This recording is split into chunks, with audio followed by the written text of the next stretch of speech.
think we got an email for something.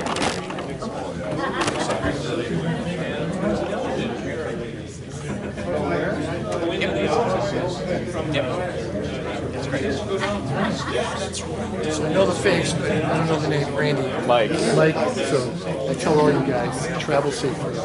Thank you, I appreciate that. I know you guys have a job to track him and speak to society. No, yeah, absolutely. Thank you, appreciate that.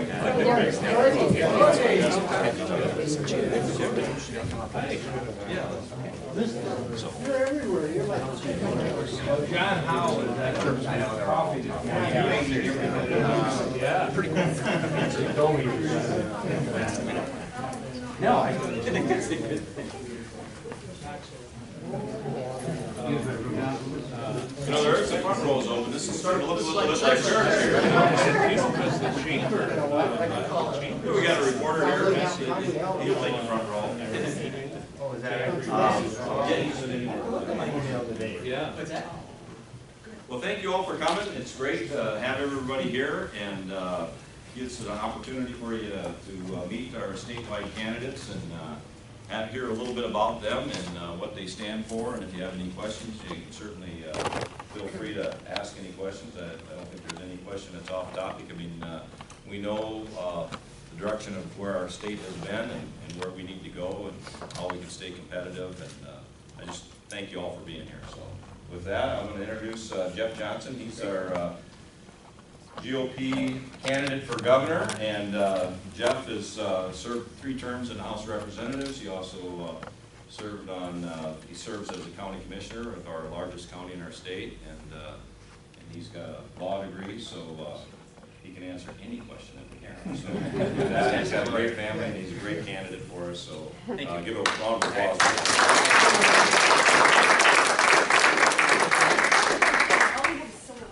Okay, that's fine. Great. Well, thank you. Thanks, John, for putting this together, and thank you all for coming out today. I know many of you, but not everybody here, so let me just tell you who I am, and I will tell you briefly why I'm running, and then you can hear from the other two and just ask us any questions you have. Background on me, I was born and raised in Detroit Lakes, Minnesota. My wife, Sandy's from Crookston, Minnesota. We went to Concordia College up in Moorhead, so we are children of northwestern Minnesota. I spent a few years away in DC and Chicago, and now for the last 20 years, or just under 20 years, we've been in Plymouth, just outside of Minneapolis. We've got 2 boys. Thor's in high school, Rolf is in middle school. I have spent most of my life in the private sector, both as an employee and as a self-employed business owner the last 14 years. And then during that time, I also served 6 years in the Minnesota House, representing Plymouth and Points West. And now the last 5.5, 6 years, as John mentioned, I've been on the Hennepin County Board as the sometimes lonely conservative in the heart of Minneapolis, which has actually been a great and fun challenge for me. I got in the governor's race just over 16 months ago. We got through the endorsement, and as you all know, through the primary just a few weeks ago with 3 other guys who were friends of mine before the election and amazingly are still friends of mine after the election. They have been wonderful, extremely supportive and helpful as I would have been if any of them had won. I feel really positive about where we're at in the race. Why am I running? I believe that we are moving pretty aggressively in the wrong direction in this state.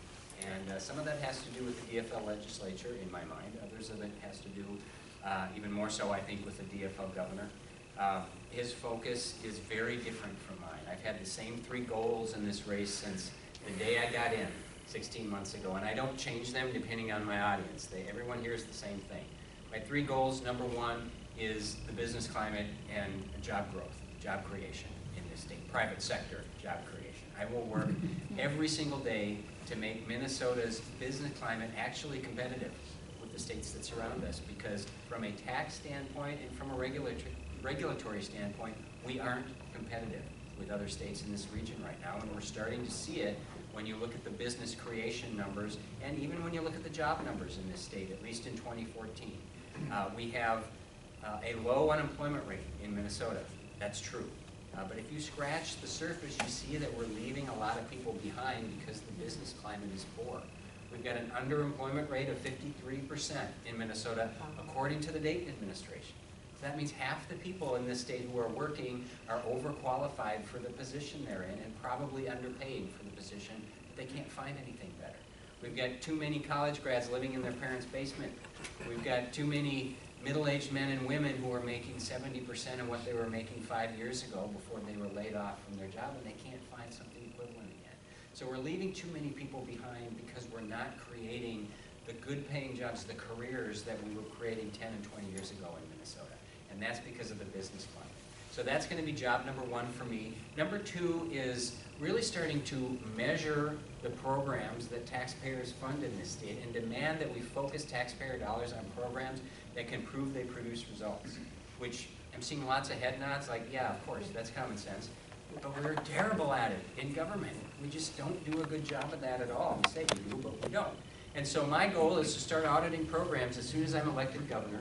We'll start with the human service programs because they're the easiest ones to measure. You can measure whether you're moving someone off of welfare to self-sufficiency so they can provide for their family, or you're reintegrating someone from prison back into society so they don't go back to prison again.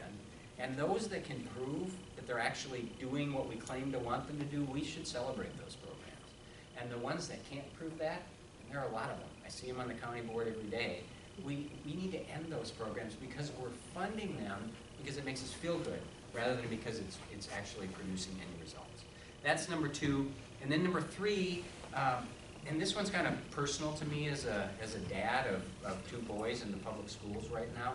We have the worst achievement gap in the United States of America. That is the disparity in educational success and graduation rates between white students and students of color. It's the worst in the country, and we've been throwing money at that and wringing our hands about it for a few decades now, and we haven't changed anything. And what was the answer of Governor Dayton last year to this huge achievement gap? It was to eliminate the graduation test that's required of a kid before he or she graduates to show that they have basic knowledge in things like math and science. So rather than saying, let's up the standards, let's do a better job of educating kids who are failing, he said, let's lower the bar so it's easier for them to graduate. They aren't prepared. And they weren't prepared before to be successful. They're less prepared now than they were before. We're moving in exactly the opposite direction that almost every other state in the country is moving, including states that have Democratic governors, where they're saying we need to raise the standard and we need to better prepare our kids for a global market. One thing, by the way, that we can do to better prepare our kids has to do with teachers. And again, we're moving in the opposite direction. You can look at almost any study and it will tell you that the two things that best predict a kid's success in school are involved parents, number one, and great teachers, number two. There's not a lot government can do to force parents to be involved. They're going to make that choice. But there is so much we can do to help our schools and our school districts hire and promote and reward and celebrate the very best teachers. We're not doing that. And in fact, our current governor is making it more difficult for our schools to do that. And I can give you example after example after example. I'll just give you two, and then I'll wrap it up. Number one, Teach for America. It's a national program that is loved by liberals and conservatives alike. And what it does is it trains young people out of college to go into inner city schools and actually make a difference in the lives of a lot of underserved kids who aren't succeeding in school. And their results, because I believe in measuring results, the results are absolutely amazing. There was a modest allocation of $1 million last year, or this year, for Teach for America. The governor vetoed that. The governor vetoed that because the leaders of the teachers union told him to veto that, because there is no other substantive reason to do it. By the way, he doesn't veto spending. That was one of the few times where he actually said, well, we shouldn't spend some money on something. The other example is tenure reform. Last in, first out. We have a law in this state that says if a school is going to lay off, if the school has to lay off a teacher, the only thing they can look at is how long that teacher's been there. The last in has to be the one to go. They can't look at performance or anything else. On a bipartisan basis, DFL authors, my own DFL state senator was the chief author in the state senate. On a bipartisan basis, they said we need to change that law and be more in step with the rest of the country and say, if you have to lay off a teacher, we're going to let you look at something other than tenure, like performance, past by a wide margin, the governor vetoed it. Why did he veto it? Because the leaders of the teachers union told him he had to. We have a special interest that is running our education policy in this state, and that is just wrong. We should be basing that on what's best for our kids. So those are my 3 goals. They're not going to change, and I'm a pretty focused guy, and I think that's what's going to be required within divided government to get something done on these big issues. But I am absolutely confident we'll be able to do that, and with your help, I feel really good about where we're at, but I can't get there without your help, and with your help, we will absolutely be able to defeat Mark Dayton and change the direction of the state in a really positive way. So I want to thank you again and ask for your support. And rather than take questions now, if it's okay, maybe all of us will speak, and then we can try to handle any of the questions that you ask. So thank you very much.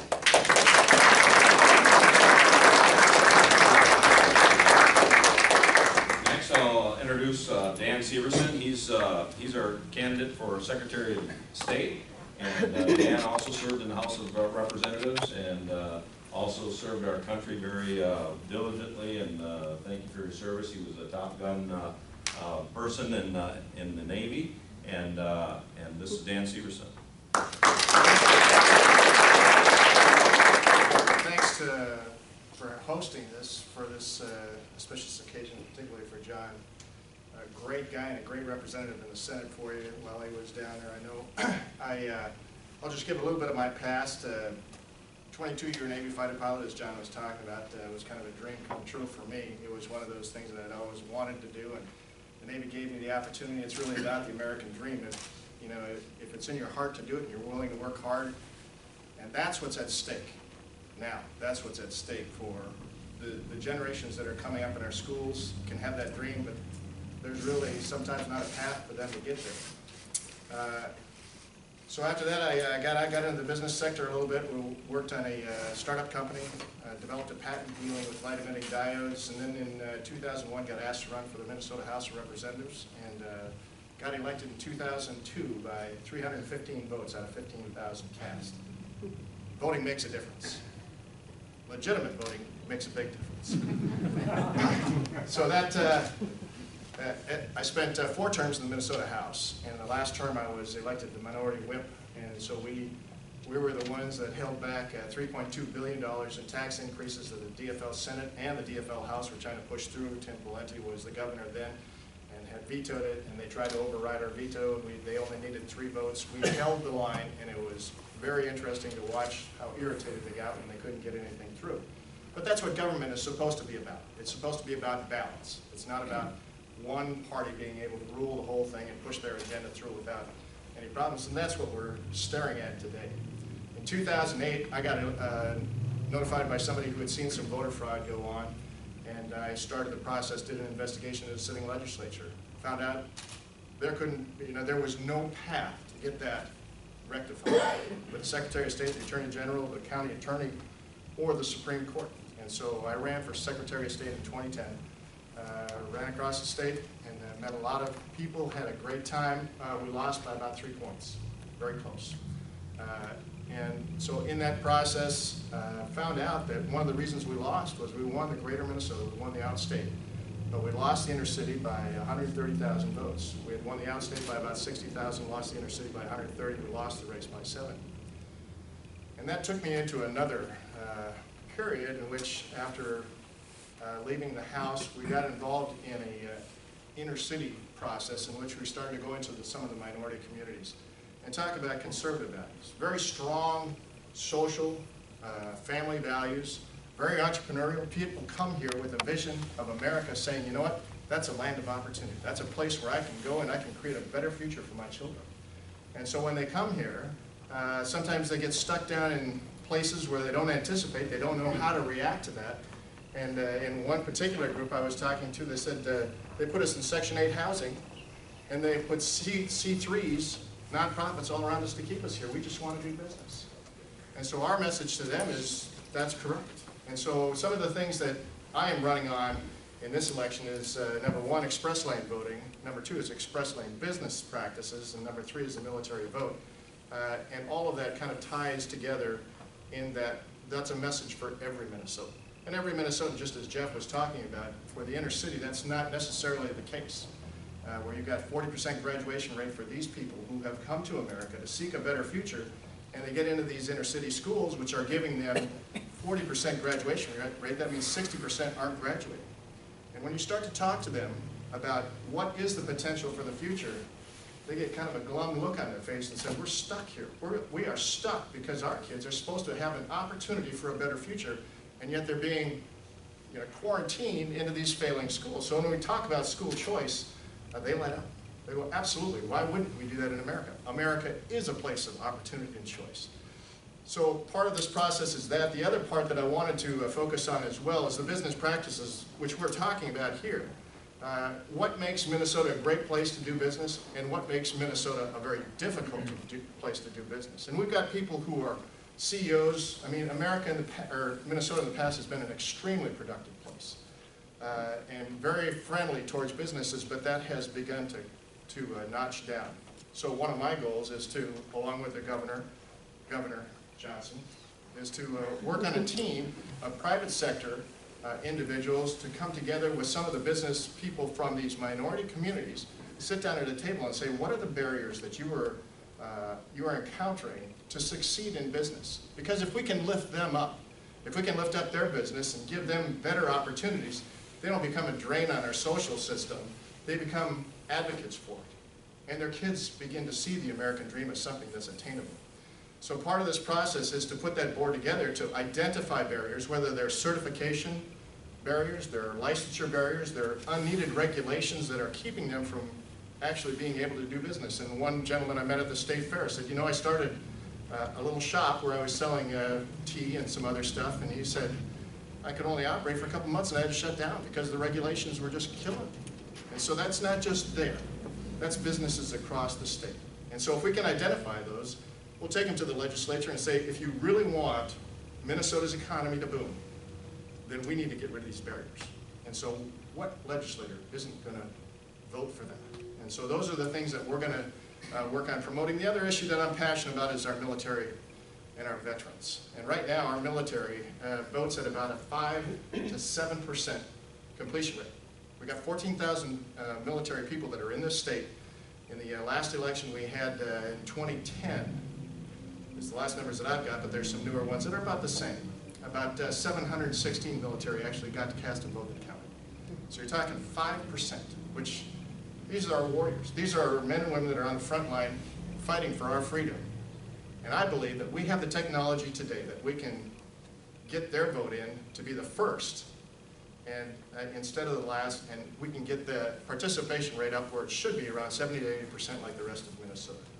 So those are some of the things that I'm running on, but I would love to take questions on it. And again, thank you for being here, and I look forward to a great discussion. Thank you.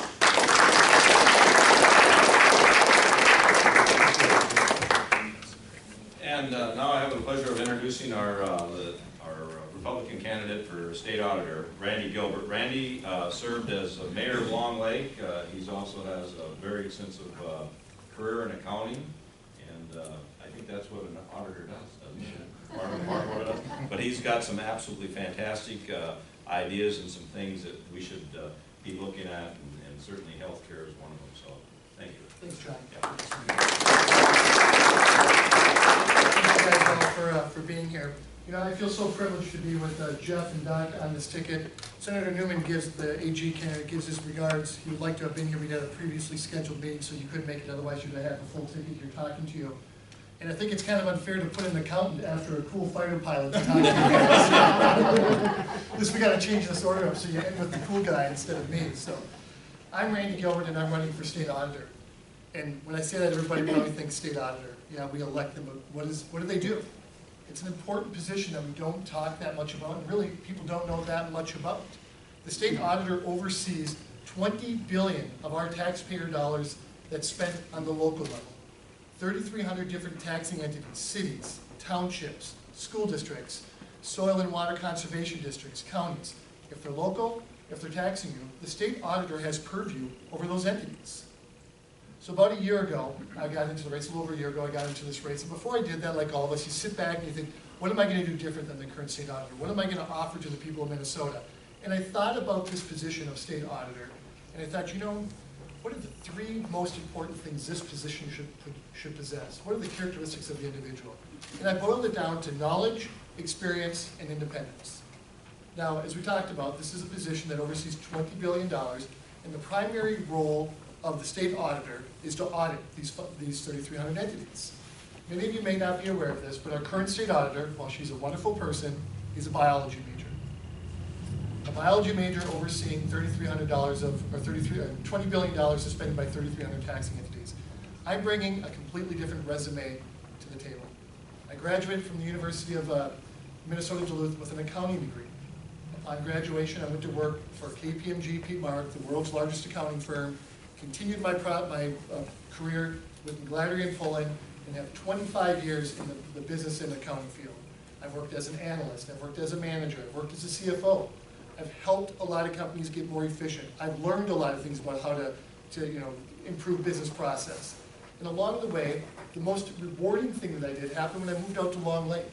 I moved out to Long Lake, as John said, and I noted that Long Lake had a spending problem. In fact, I like to use the phrase, but I don't like to do it when Dan's here, that they were spending their money like a bunch of drunken sailors. And I asked the people of Long Lake, could I help you out? I think I can help get the hands on the purse strings and guide us to a more solid financial situation. And they graciously said yes to 3 terms. And over the course of 3 terms, we did in Long Lake what a lot of people said was impossible. We eliminated Long Lake's reliance on local government aid. We reduced the true budget of Long Lake. We did that without cutting one service that was in place before I took the office. Now, again, some people would say that's a radical move. You can't cut LGA and keep all your services there. That's the first thing they cry when you're doing that. Well, I thought I was being responsible. It's what we do at home. It's what we do with our own personal checkbooks. The people of Long Lake thank me for that as well. And it was a pretty simple process to get there. You apply best practices. Before I got to Long Lake, we never went out for proposal on all the services that we were getting. So we started up the whole process, and every year we'd go out for 1/4 of the process. Every 4 years, everybody had to rebid. And lo and behold, we started saving percentages because we were overpaying for our services. And you start going through that. Then we started setting priorities. We didn't have priorities before I came there. What were the priorities of the city? We first sat down, it was a mess. By the time we got done with this meeting on a Saturday, and it was an all-day meeting, we boiled it down to 5 things. Number one are police and fire. When the siren sounds, the cars and the trucks will roll, guaranteed.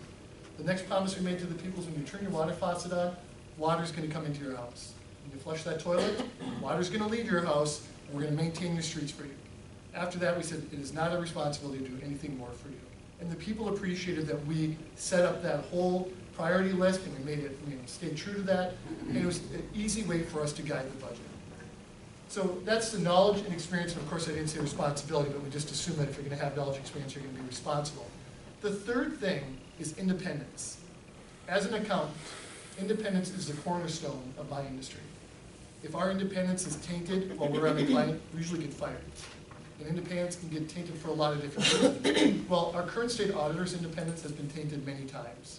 She's endorsed, she's backed, she's financed by the very entities that she is supposed to be auditing.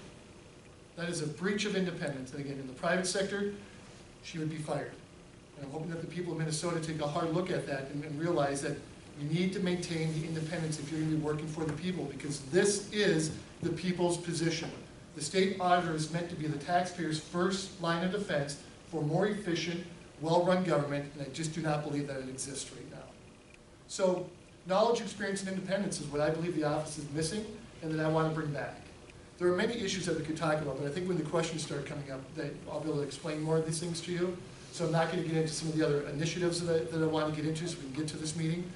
But I do want to make the point that instead of looking at this as an election cycle for the state auditor's position, we should be looking at this as a job interview.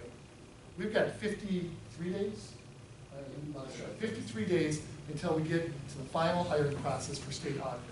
And I'm hoping you and the people of all of Minnesota will take a look at that resume and really ask, who do you want to be sitting in the position on top of our auditing department?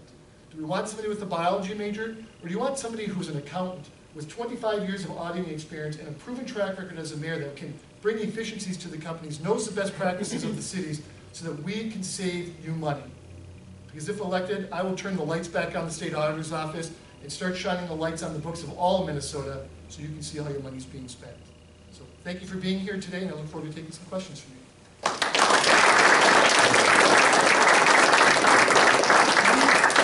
There's some seats in the front row if you want to come down and sit down, but you can ask questions there too. So questions, we'll open it up to there's our former senator here, Senator. There's no doubt if everyone in the state of Minnesota heard what you're proposing, you guys would win hands down. The trouble is that they are getting their word out on television. I heard that Dayton has bought $1 million worth of spots on television. And how is your candidate, and how is your program going to get to the people? Yep. Jeff, that's former Senator Lyle Perkins there. He's a former Republican senator from the area. The DFL party has purchased $1 million, and of course, Alliance for a Better Minnesota, which is funded largely by Dayton's ex-wife, has been on TV for 3 weeks, pummeling me as the Tea Party Republican Jeff Johnson. That's my new name. But wait, I should tell you this. What the greatest thing happened to me the other day, I stopped in somewhere to pick up some lunch, and I was checking out, and a guy came up to me. He said, "Are you Jeff Johnson?" And I said, "Yeah." And he said, "Oh, can we do a selfie?" I said, "Sure." He said, "I've been seeing your commercials on TV," which would be the ABM commercial. And he said, "You got my support." So he's not listening to the words.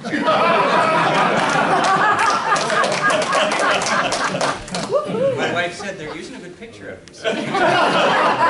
But they're going to spend a ton. The DFL is going to spend a ton. Dayton's going to go up on the air himself as a candidate in 2 or 3 weeks. That's about when we'll go up as a candidate too.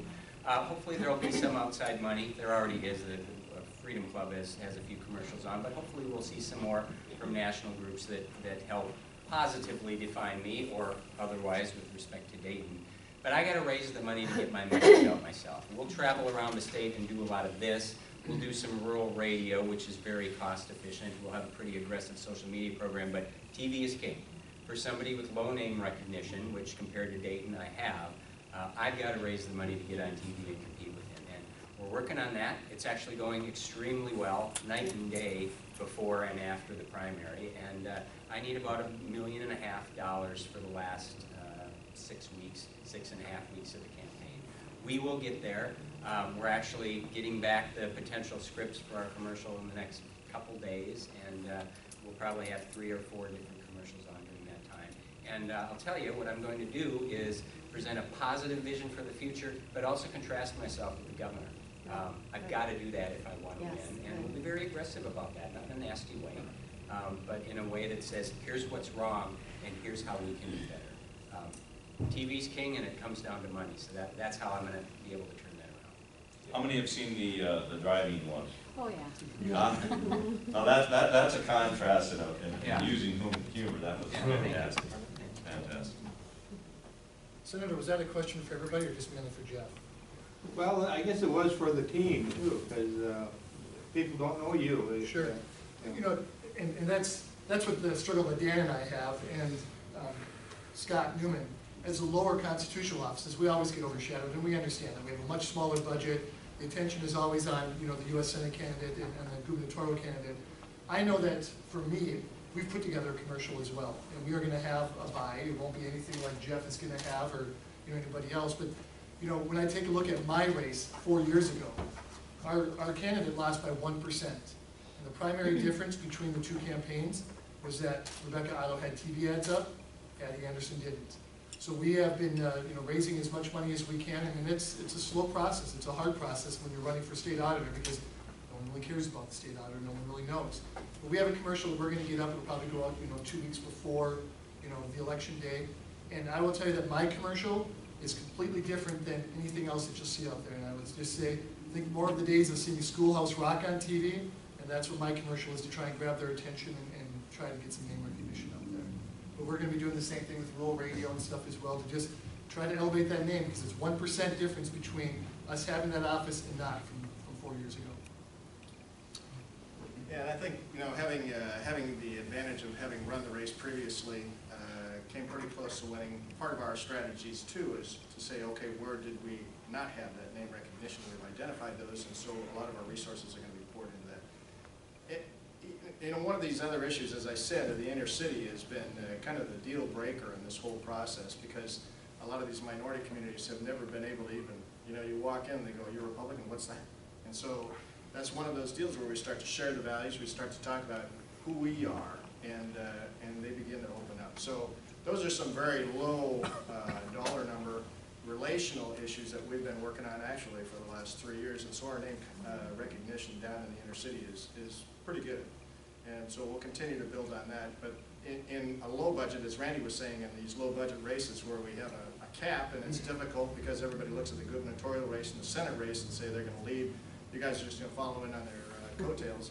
I don't necessarily believe that. I think there needs to be a breakout, there needs to be a recognition of the importance of the office. And those are some real challenges, but that comes about by doing things like this, getting out to the public and just saying, hey, if you really want clean elections, if you want to know that the people that you elected are business friendly, if you want to know that when you cast that vote counts one vote and it's not diluted because somebody's voted who isn't supposed to, or somebody voted twice or 3 times, then elect me. And I will guarantee that we will clean up. In fact, I've got a 100-day plan that basically says the first thing we're going to do is audit the voting system. Now you think about that.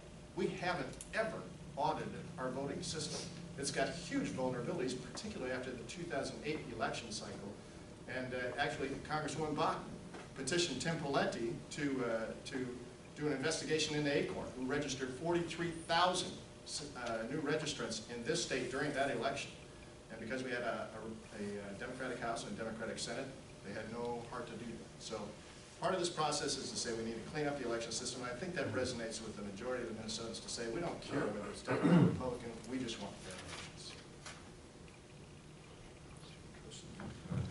Well, I keep thinking almost every day about the advertising aspect of it. And I think we should do our utmost to tie Franken and Dayton to Obama.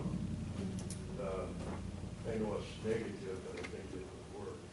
And I think, like Franken's 97% voting rate with Obama, and I think that would damage them more than about anything we could do. Well, and I don't know if you saw the KSTP poll that came out 2 weeks ago, but Obama's approval in Minnesota is 38%. I mean, that's shocking. Those are George W. Bush numbers. And that alone is actually encouraging because it creates an enthusiasm advantage for us. Democrats are a little less likely to vote, Republicans a little more likely. But Franken is easy to tie to Obama. Dayton's harder, but there's one area where we can, and it's Minsure. I mean, Minsure is Obamacare in Minnesota, and Dayton desperately wanted to be the first governor in the United States to implement Obamacare. And we ended up, I think, being second rather than first, but it's been an unmitigated disaster, as Obamacare has been overall. And I think that you're exactly right. That connection there is important to make. Jeff, if you like your health insurance, you keep it. Yeah. Commissioner. Just to let you know, things are working real clear politics. It just averages all of the polls, moved the Minnesota Senate race from likely Democrat to Democrat. We're one step away from toss-up now. Yep. I wanted to ask Randy, for local government entities, under your leadership, would local governments be able to put up an RFP or bid for a qualified auditing firm that may be private to come into the books for these government entities? And before you answer that, Randy, we might want to qualify that. The current auditor does not allow Goodhue County to hire a private firm. Sure. It's an issue that we hear quite a bit of. I spoke to the county association, and we've had this conversation quite a bit about this. And it is my belief is this: our current state auditor says she's pro-taxpayer. She's pro-taxpayer, but Goodhue County pays more to the state auditor than they could go out to the private sector and get the job done faster. And from my understanding, from talking to a few of the entities that have actually bid on the job, do the job better. So if I get in there and I see that I can't clean up the state auditor's office, and we just, for whatever reason, can't make the process more smooth, more efficient, and save the taxpayers money, I will go to the legislatures and say you need to release more of these counties and let them get away from the state auditor's office and let them be served better by a community, a firm in their community, and let them save the money that they should be I saving. think you're going about that backwards. You need to be able to release counties to go ahead and contract with private firms, and your job is cleaning up the auditor's office. So smoothly as it can be. Right, yeah. Thank you, Commissioner. Yeah. Tom? Last week, I heard something in Minneapolis about them improving the education system, and they gave themselves, what, did I hear right, 2020? Yeah, I'm not sure what the date was, but. Right, it was already 18. I'm thinking, you know, we've been educating kids in this state for how many years? 100? Better? What's tough about educating a kid? It's gotta be the way they're doing it tonight. I mean, get rid of all the crap in the schools and just go to reading, writing, arithmetic. You know, if they don't pass, they don't go up the next grade. You know, what's wrong with that? I mean, if I went out and bought a car, and 40% of the time when I went out to go, it started, I'd be really upset. And we should just be furious with the current education system. One idea I had is let's eliminate the state education Department of Education. What do we need them for? Over here in Redway, we have a superintendent. I'm assuming he's a doctorally prepared individual. If he can't put together a curriculum for our students, what do we have him there for? Her there? I don't know if it's him or her. It's a him. Yeah. What do we have him there for? What do we need the Department of Education for when we have a doctorally prepared individual? You know, and most superintendents the same way. We're wasting all this money federally and statewide for nothing, for pushing paper. And before you answer that one, Jeff, I want to add on to that about the Republican messaging, because I think that most people in the state would think that the DFL control or are very supportive of our educational system. And I think one of the messages that I see that's lost in there is I think most people think the DFL paid back the school the borrowing to settle the budget, when in fact that was paid back solely by a Republican budget and borrowed mostly by a Democratic legislative body. And under the current budget, no money was allocated to pay back the school shift. That was solely paid back under a Republican or a GOP budget. So if you can respond to that. Well, I mean, Mark Dayton used the school shift to balance both of his budgets. That is just factual, and I repeat that over and over again because he takes credit for solving the problem, that he actually used that as a budget gimmick in both of his budgets. But to your point, when you talk about money, Minneapolis spends just over $22,000 per student to educate their kids. The state average is $10,700, so it's more than double that. Money is clearly not the answer because their results, at least in large parts of the Minneapolis School District, are not acceptable. And yes, there are differences. There are needs in certain parts of the state that are different in others. But overall, if we haven't proven that money's not the answer to this problem, we will never prove it. It's quite clear. And you are right, it's about how we're doing it. And here's one of the biggest differences in philosophy that I have with Governor Dayton, is that I believe that we all love to talk about local control, but then you become governor and you never actually follow through on that. And we have seen that time and again where he has decided that the state should be making decisions for school districts and that it is all a cookie cutter approach to everything, and if we're going to give more money to schools, we're going to tell them exactly how they have to spend it rather than let them decide what's best for their kids. Because what your kids need out here is very different from a kid in North Minneapolis or a kid up in Duluth or whatever. And you know, I won't go down the road of saying eliminate the Department of Education, because I happen to believe we should have some statewide standards. I think that's important. But we tend to, the philosophy tends to be all top-down when it comes to education. And at least some of our school districts, it is not working. They're failing miserably. And unless we're willing to dramatically change the way we do things, rather than just throw more money at it, we're never gonna solve that problem. And by the way, Mark Dayton does not want to talk about the achievement gap in this state, because the achievement gap, without exception, is the worst in districts that the DFL has controlled for decades. They have brought the policy that has led to this absolutely dismal and immoral achievement gap in the state.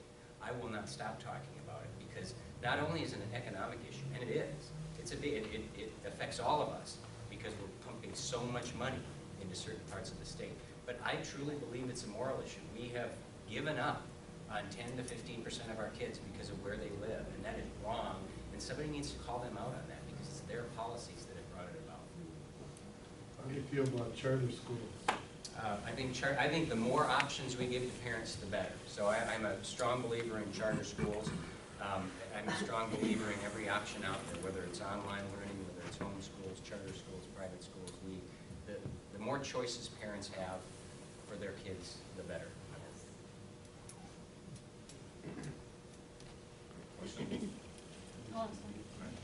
This is for Jeff Johnson. I'm self-employed, and I'm in the executive search business. So manufacturing has grown somewhat in the state of Minnesota. However, how are you going to,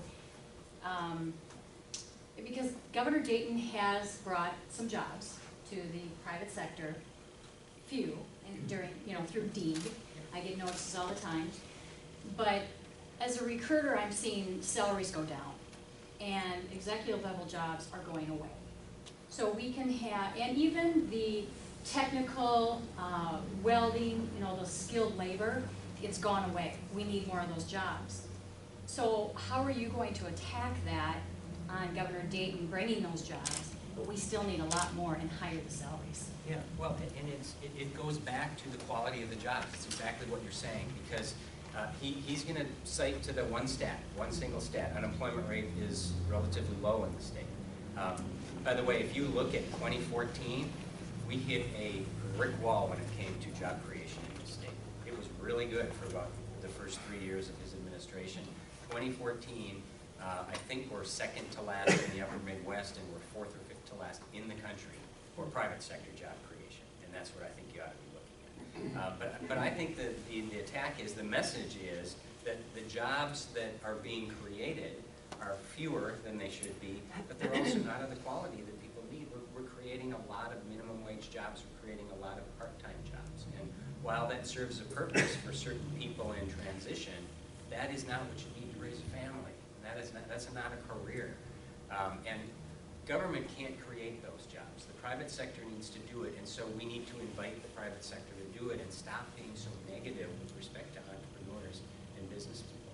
I mean, when every state that's around us has billboards up saying, come to our state because we want you, and your state doesn't that send a message to our governor that maybe we're doing something wrong? The statistics will bear out dramatically in the next few years, if nothing changes. Unfortunately, the voters maybe won't get to see that in the next 7.5 weeks, so I've got to explain that. And also, in that, did Governor Dayton side with Medtronic going overseas? Well, he said it was a good thing for Minnesota. And that was our tax dollars leaving. Right. Yeah, he said it was a good thing for Minnesota because they promised, because of the tax savings, that they would hire more people. Mm-hmm. But to argue that the loss of a Fortune 500 headquarters for Minnesota is in any way a good thing for Minnesotans is just, it shows that he's completely out of touch. And by the way, we've lost 4 Fortune 500 headquarters since he became governor. We've gone from 21 to 17 in 3.5 years.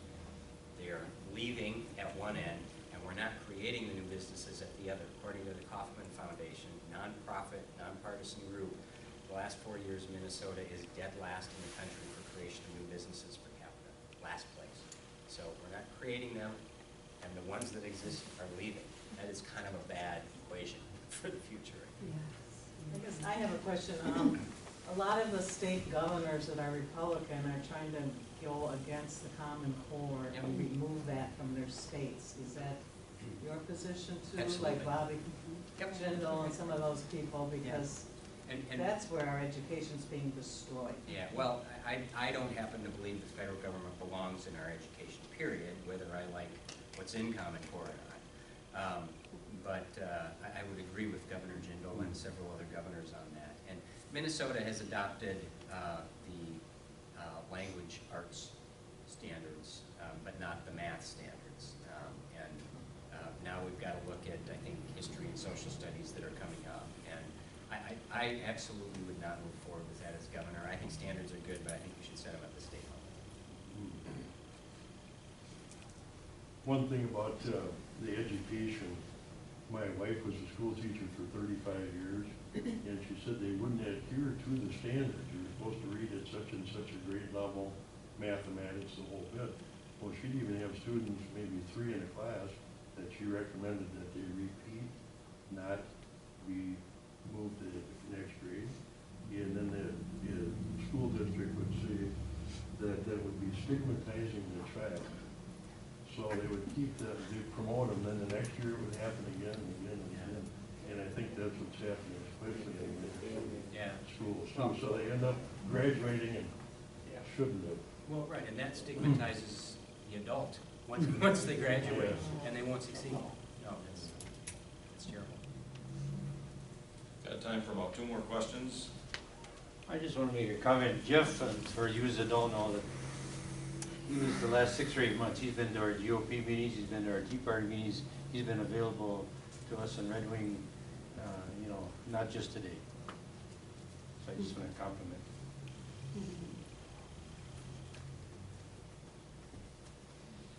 Last question. Anybody want to ask the last question? I don't know if it's a question, but you talked about these Fortune 500 companies. If I were a top executive, why would you come to Minnesota at one of the highest tax?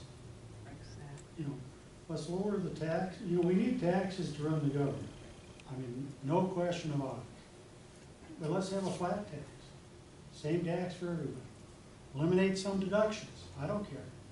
Have a flat tax, make it fair across the board. You want to do fair across the board in marriage? Let's do fair across the board in taxes. You know.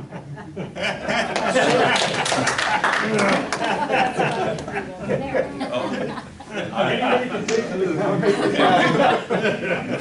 think I'll give everybody 3 minutes to give a little closing, a couple minutes just to give a little closing here, and then you know, certainly if you like what you heard, you've got additional questions. I'm sure some people will be around for a little bit, but obviously it does take resources to run a successful campaign.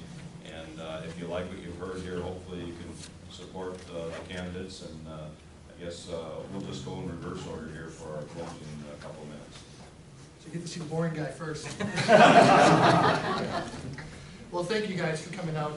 There's a lot of issues that we need to work on across the board. And I, again, am honored to be with what could be the new executive level leadership for the state of Minnesota. We need to change our direction. As any corporation is heading down a bad road, a lot of times the shareholders will step up and say we need to change the C-level, the president, the CFO, the CEO. Well, that's what's going to happen again if we look at this as a job hiring process versus an election this coming November. Minnesota has a chance to change the way that we are doing business, and I hope that as you go to the polls and you go home and you talk to your friends, that you tell everybody that we have choices this time. Now, my ask for you, as your state auditor candidate, remember I'm the guy who's got the knowledge, the experience, and the independence, is after you vote for U.S. Senate and after you vote for Jeff Johnson, that you keep going down the ballot. There's a tremendous fallout from who votes for the U.S. Senate and governor and who votes for Dan and Scott and myself. It's almost a 20% fall off on the ballot. You cannot do that this year. If you believe in what our message is, you got to keep telling your people to keep going down that ballot and vote for us. Because as we talked about, you know, Jeff had 8,000 votes in that race. I was 1% in my race, and in the last race, and Dan had a 3% differential. We need those votes. So please, get out there. Tell your friends about what you heard today. Tell everybody what you've learned. And remember, each of our websites. My website is gilbertforauditor.com. It's a great jump-off point for you. You can see my resume. You can see what I stand for. You can see my, get involved in the social networks, LinkedIn and Twitter. You can go to Facebook and Twitter. You can go to LinkedIn and see my professional resume. And if you really like me, you can click that contribute button and help us make certain that we get our ads up and that we get our message out so that November 5th, we can be sitting here thanking you guys for a job well done, and we're going to serve you well for the next 4 years. So thank you very much.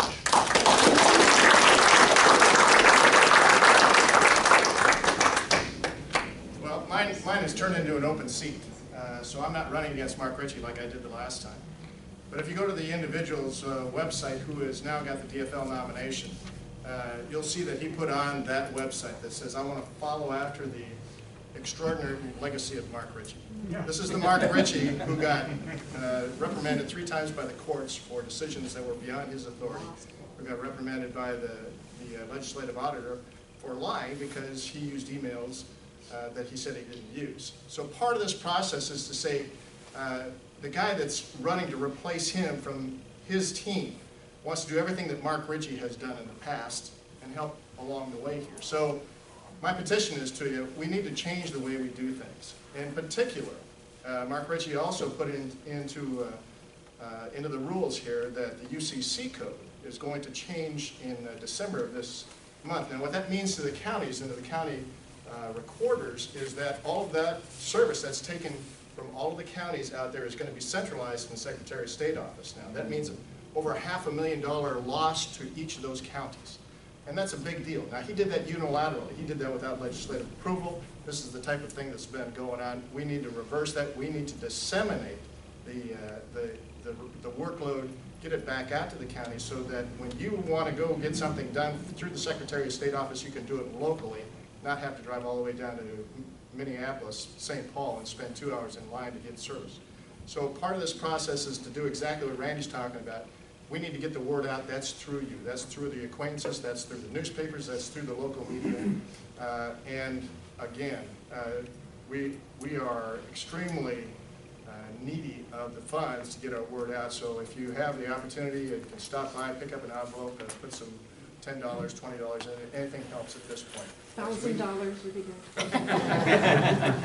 So thank you so much. You know, the goal here is to, just as Randy said, to change the dynamics of Minnesota, to create a more business-friendly atmosphere. And the whole constitutional team can work together in this process. So your help is sorely needed. Thank you for being here.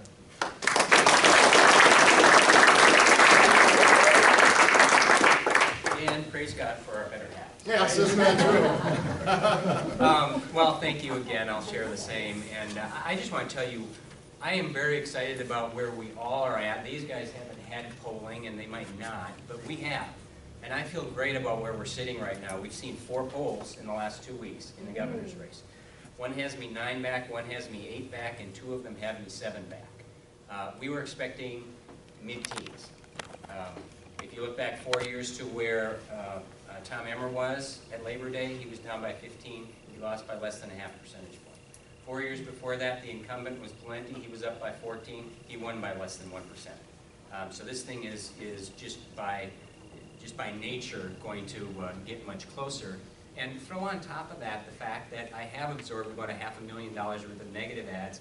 We haven't spent any money to define me yet. So we're very happy with that. Dayton is under 50% in all 4 of those polls.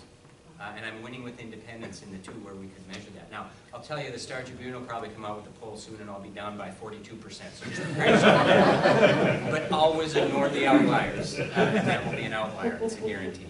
And Dayton himself has recognized that he's vulnerable. He sent, after the KSTP poll a couple of weeks ago, he sent out an email to his supporters saying that my right-wing nutjob opponent, Jeff Johnson, as he likes to call me, is within single digits, quote, "We're in trouble, send me your money."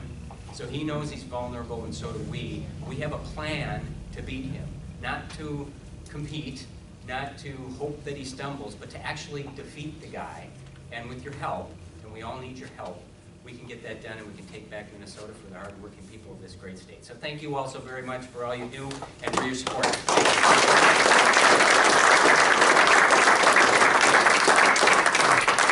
Well, I'm not going to close.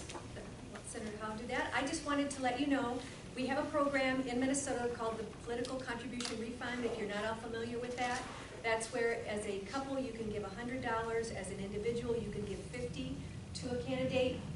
You will get a receipt back. You mail that and some paperwork into the state of Minnesota. You will, in about 6 weeks, get your money back. And then when you get that money back, then you give it to him again. Thank you all for being here. I know the schedule is very hectic and a statewide race, and thank you all for honoring Red Wing by coming here and letting people get to know it. And I hope that the people in the audience here will talk to your neighbors and friends and talk about what you heard here today.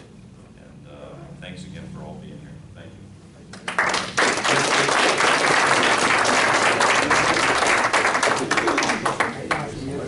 So there you have it.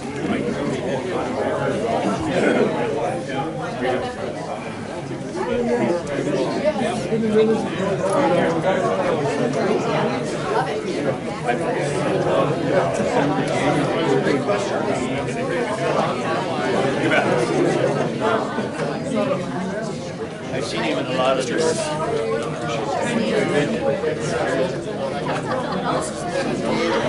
Hey, Mike. Remember the days? Remember the days? Yes.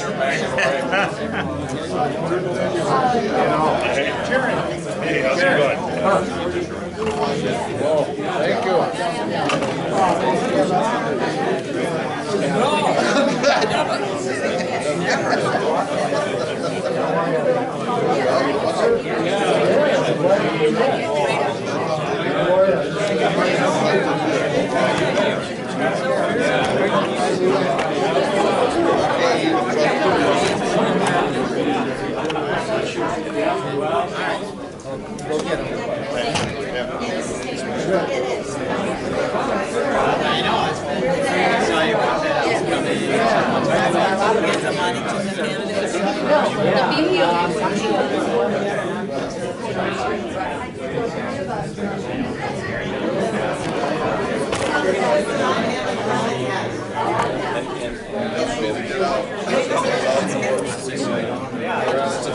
Thank you. Great to see you again. I will. Thanks, Rob. I'll talk to you later. How you doing? Yeah, thank you guys for being here. Appreciate your support.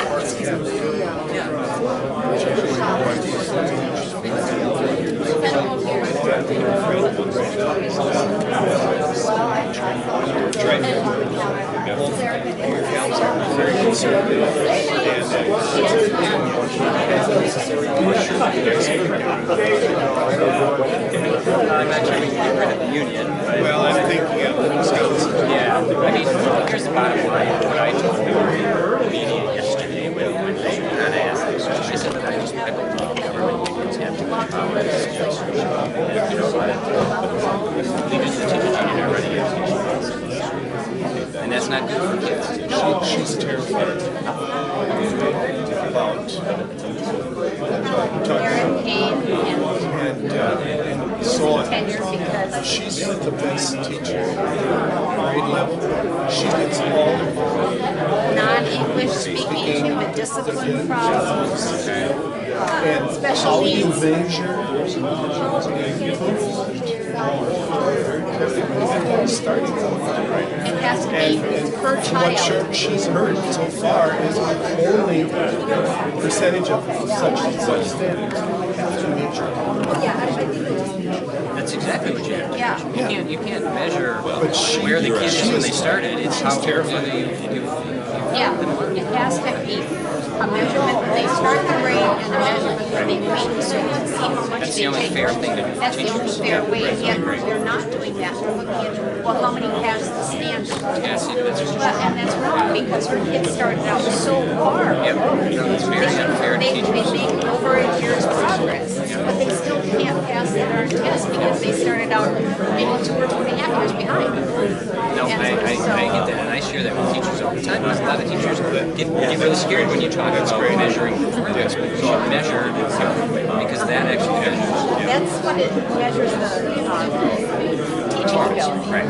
Because the teachers that come in and have a whole class full of kids that are working on level, Right. it's no big deal that they're still working on level, because some of those are self-teaching. Yeah. I mean, they're learning because they're there, osmosis. The teacher's not having to do a darn thing, the kids are just learning. But the kids that are struggling are the ones that They can tell, there you can tell what kind of job it's doing. Yep. I agree. Well, thank you guys. Really good to see you. You bet. Appreciate it. Yep. I don't want government making jobs, and that's where I want you to not do it. But come back with Dayton saying, why are you thinking you're creating these jobs? When we, as entrepreneurs, we've got to get manufacturing over there. Just the line level. So, I mean, he's saying all these things out on Deed that he's doing this, and this to get businesses here. The manufacturing companies. So that was my point I was trying to make. I don't want government in it. They're there for a reason, to try and keep our taxes down. So that was and actually that's a good point. I should have followed up on that when you mentioned it, because I think his whole job management strategy for business development strategy is to offer companies something that no one else, that the other companies don't. Here, stay here in Minnesota, so here's some free money. That's what he's doing. Others have to make up the difference. Yes, and that's what he's doing, and that's what we need to stop. Yeah, well, it's just a terrible strategy. Yeah, so that was my. Okay, well, I appreciate that. Thanks a lot. Thank you. Shoot. Hey. Thanks for that. Take care. Yeah, I can feel my alarm going off. I was wondering about that. Nice to see you. Yeah, John, well done.